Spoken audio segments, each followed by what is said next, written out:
Hello, I am going to share with you how to read and understand a physical education learning pathway in Robbinsdale area schools. So this is an example of a physical education pathway. At the top of the bar here, you're going to notice the grade level that it's going to pertain to. So make sure that this is pertaining to the student's grade that they're in. This week, it happens to be K through 5. Normally, these pathways are going to be K through 2 or 3 to grade 5. Below it, you're going to have your learning targets. So these are what students should be able to master or should be able to achieve. So you have your learning targets listed here. I'll just go through these learning targets. So number 1 is that students are able to log into Google Meet. They're given a code by their physical education teacher, and they actively participate in the FIAD class live, depending on when their schedule is.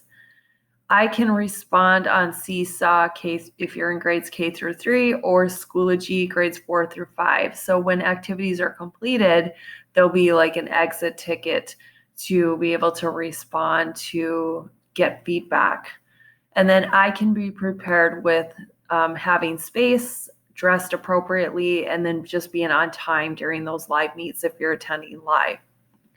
So this is the pathway and what it looks like. You have your starting point here, which is in this yellow space. Then you're going to move to the next space. The idea is that you don't move to the next space until you have completed this activity. So lesson 1 has 3 mini activities. You always have a warm-up, you have the lesson focus, and then you have your cool down.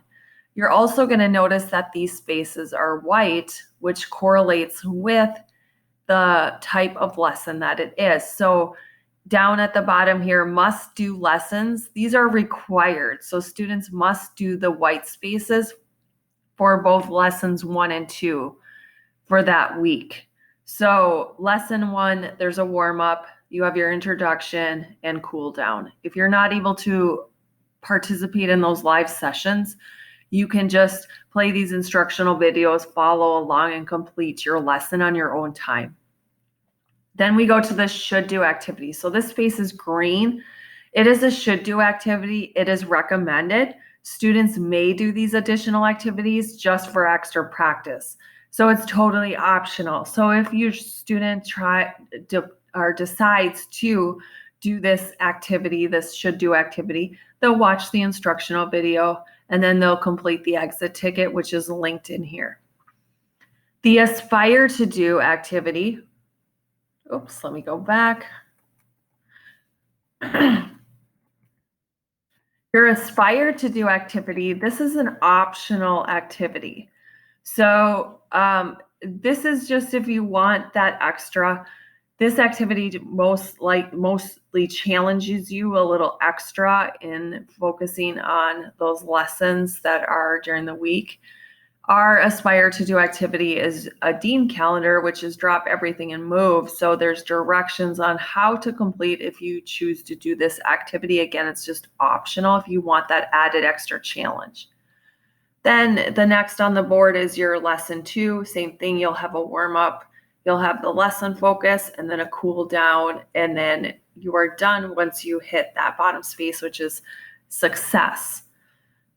Again, I just want to clarify that the should do activity is just recommended and aspire to do is optional, and you go in order. So if you're not able to join those live FIAD classes, you always have the option to go back to these activities, play the instructions, and then those instructions are also posted on Seesaw for grades K through 3 and Schoology through grades 4 through 5.